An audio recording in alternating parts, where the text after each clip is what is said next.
eskinita dito sa Saudi. Dito po ito sa Balad. As you can see from my back, meron din po yung mga gano'n na mga stores. Kung gusto nyo pumili-pili ng mga mas mura, yung mga gano'n, affordable. So, yun po. Pero actually, itong district na to, sinisira na po siya kasi i-restore po nila yung historic village ng place na to. Kaya, gano'n. Kaya yung mga old buildings na hindi naman historic, sinisira na nila kasi papalitan nila ng bago. So, hindi na ganun ka active ang negosyo dito sa part na to. Pero dati, as in, sobrang busy tong part na to. At ang dami-daming tao. Pero as of now, medyo konti na lang. Hindi na ganon kadami. Parang sa Pilipinas lang po, di ba?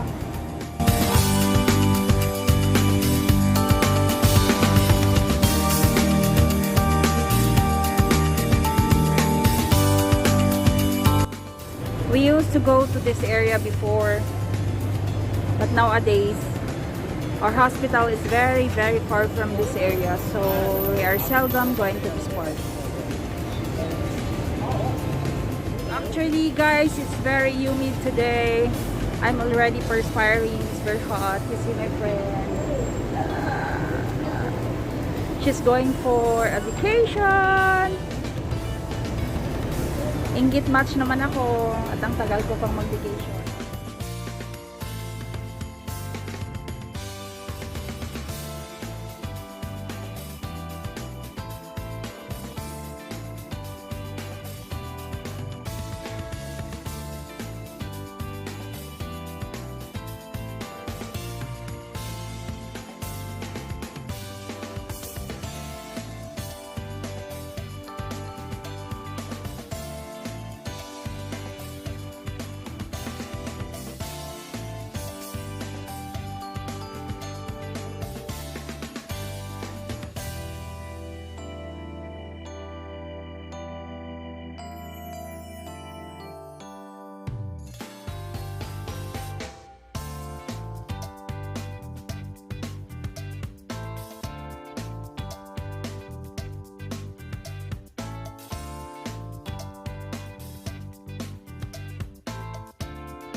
I'm here inside the mall, guys, but you see, there are no people around.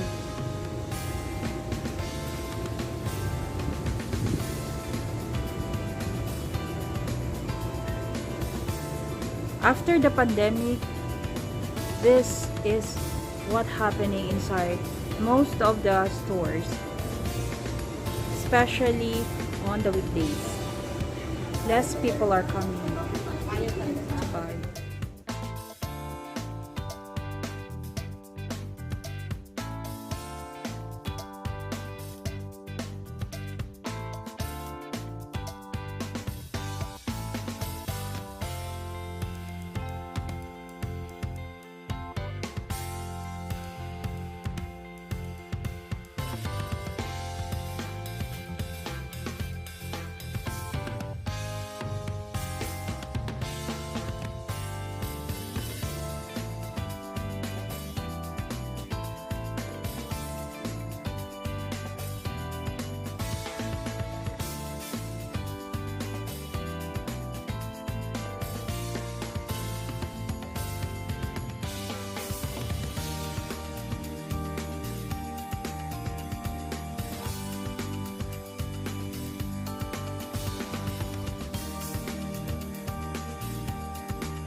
Hi, Nizia.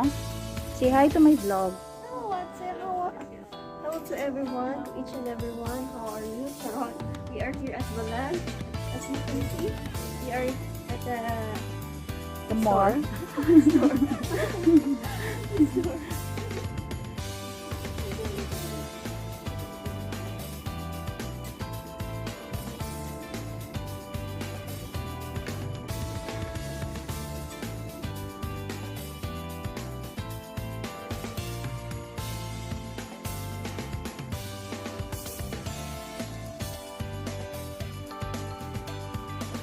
Medyo kung saan napunta yung hair ko.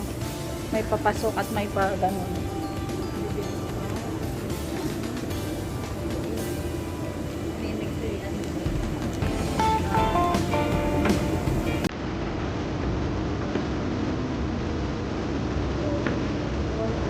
Trivia po guys, ako po akong sumakay ng elevator. Escalator pala.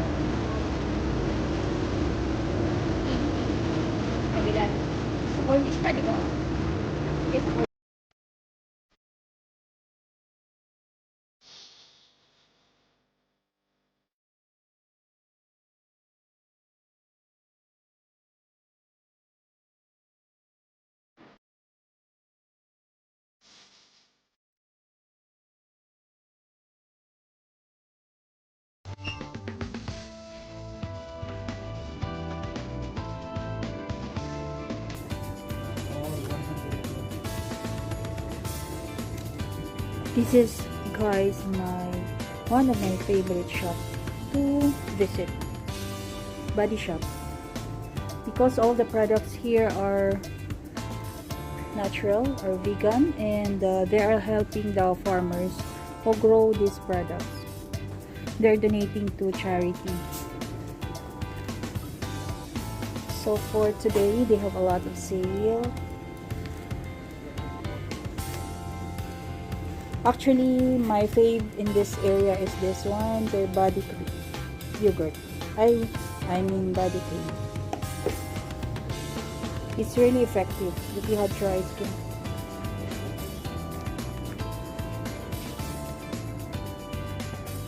So you need to stock them out if they're on sale. Otherwise, it's very expensive actually. And this one is very nice product also from Body Shop. Their vitamin C, and it's really effective. If you want for the gift, they have the packages. You see, it's already complete. Very nice.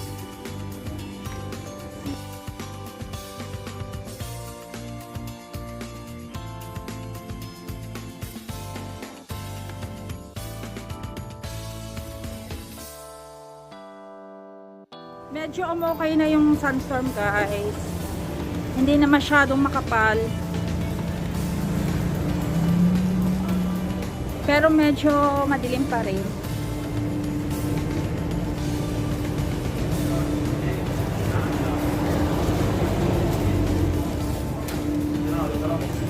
Oh, we're passing this area. Okay.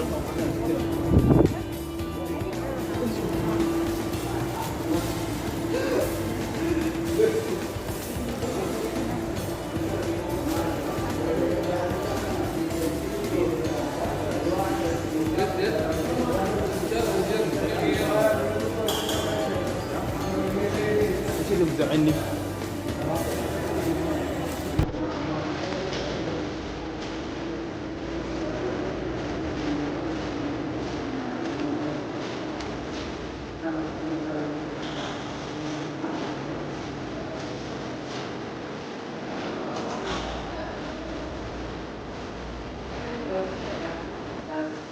As in, walang mga tao, parang kami lang.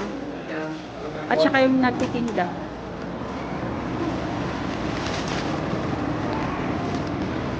So yung makikita nyo yan guys, ito pa part pa to ng historic Jeddah. Ito yung kailangan nilang ayusin. Kaya yung mga ibang building sinisira na.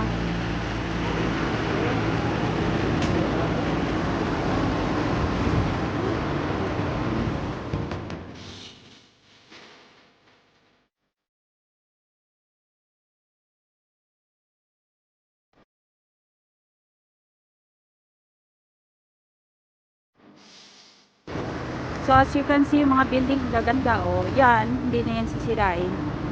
Kasama yan sa ipipreserve.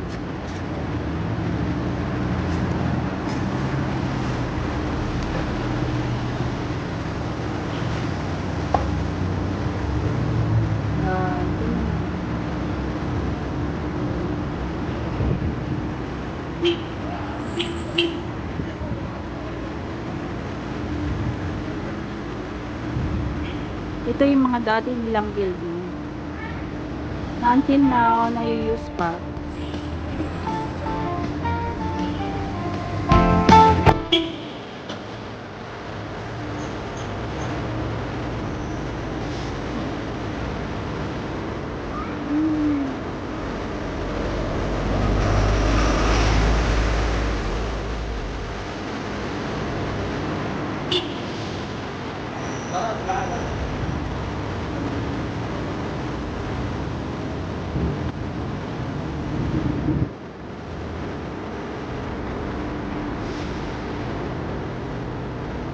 Almost done naman na po kami sa aming mga pupuntahan. So after some time, kakain muna kami tapos uuwi na po. It's already 7 p.m.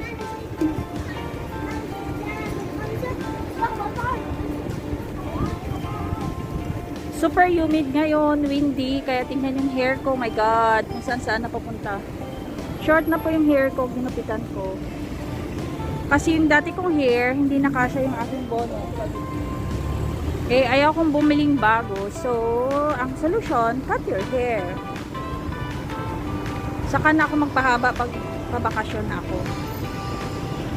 Matagal pa naman po yung bakasyon ko. Next year pa. So, pahaba pa tong hair ko.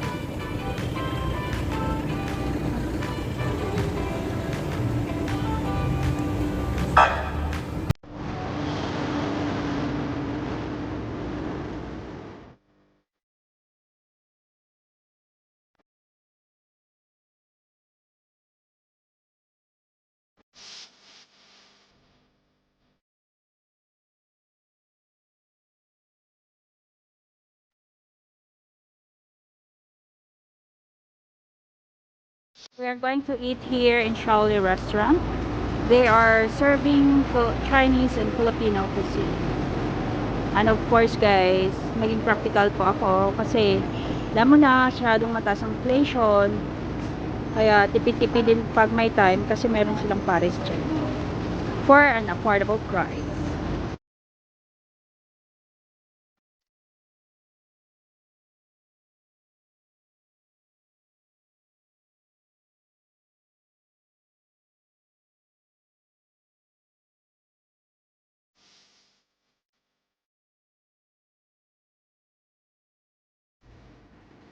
Time to go home na guys. It's almost 11 p.m.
I hope you enjoyed watching this video today. Please don't forget to like and subscribe on my channel, Pink Mom RN. And don't forget to press your notification bell so you'll be notified if I have new videos. Thank you for watching. Have a nice day. Bye!